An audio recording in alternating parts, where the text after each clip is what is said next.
विश्व में बहुत सारे देश हैं, 200 से भी ऊपर देश हैं। उनमें से अगर आप ये ढूंढने चले कि कौन से देश सबसे ज्यादा शांति प्रिय हैं, तो आप पाएंगे कि बहुत से ऐसे देश, अभी अगर मैं एट रैंडम कुछ याद करूं तो मुझे लगता है कि जो स्कैंडिनेवियन कंट्रीज कही जाती हैं, नॉर्वे है, फिनलैंड है, स्वीडन है या स्विट्जरलैंड है, इन सब देशों ने कभी कोई युद्ध नहीं किया आपस में। तो क्यों नहीं किया, इसके पीछे यदि विश्लेषण हो तो ये जरूर पाया जाएगा कि वहां के लोग जो हैं वो शांति प्रिय होते हैं। मतलब जल्दी किसी बात पे लड़ते झगड़ते नहीं, मतलब जो हम लोग जातिवाद, क्षेत्रवाद या संप्रदायवाद, इन सब के आधार पर वो बटे हुए नहीं होते हैं और बहुत ही कूल और काम माइंड के होते हैं। ये जरूर पाया जाएगा, इस पर यदि कोई रिसर्च हो तो ये जरूर पाया जाएगा कि वो लोग ही शांति प्रिय होते हैं, इसलिए शायद उनके देश ने आज तक कोई युद्ध नहीं देखा। या फिर ये हो सकता है कि उन्होंने तटस्थता की नीति अपनाई हुई हो, जैसे स्विट्जरलैंड है, विश्व युद्ध हो गया लेकिन वो तटस्थ रहा। तटस्थ यानी कि हम किसी के तरफ नहीं रहेंगे। ठीक है, जब युद्ध होता है तो सबके ऊपर असर पड़ता है, चाहते हुए या न चाहते हुए। कहते हैं ना कि युद्ध में केवल सैनिक नहीं मारे जाते हैं, सिविलियंस को भी नुकसान पहुंचता है। जिनका युद्ध से कोई लेना देना नहीं, जिनका युद्ध से कोई मतलब नहीं है, उनको भी नुकसान पहुंचता है। और शायद इसीलिए युद्ध सबसे ज्यादा बुरी चीज है दुनिया में, क्योंकि जो इनोसेंट सिविलियंस होते हैं, जिनको की बड़ी बड़ी बातों से, बॉर्डर पे लड़ाई होने से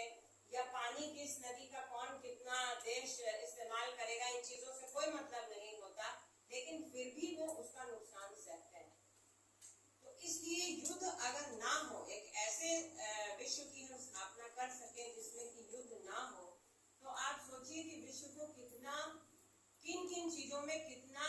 फायदा पहुंचे। एक बहुत छोटा सा उदाहरण अगर ले लीजिए तो प्रायः हर राष्ट्र जो है, मतलब ये जो न्यूट्रल कंट्रीज हैं उनको छोड़ करके हर राष्ट्र जो है वो अपने डिफेंस पर अरबों रुपए खर्च करता है। आप भारत का भी अक्सर देखते होंगे कि कौन से लड़ाकू विमान खरीदे गए और कौन सी मिसाइल खरीदी गई, जो विदेशों से हम इंपोर्ट करके मंगाते हैं क्योंकि हमारे पास उतना साधन नहीं होता। ये मान लीजिए देश में साधन होता भी है और अपने आप भी बनाते हैं तो उसके पैसे तो खर्च होते ही हैं। इस तरीके से पूरे विश्व के उन सभी देशों का अगर हिसाब लगाया जाए जिन्होंने डिफेंस के ऊपर अपने इकोनॉमी का 5%, 10% या 20%, 25% तक खर्च कर रखा है,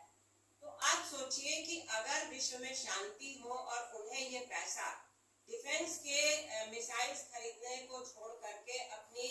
लोगों की आर्थिक हालत को सुधारने पे खर्च किया जाए, तो शायद उन देशों में कहीं कोई गरीब व्यक्ति ना रहे।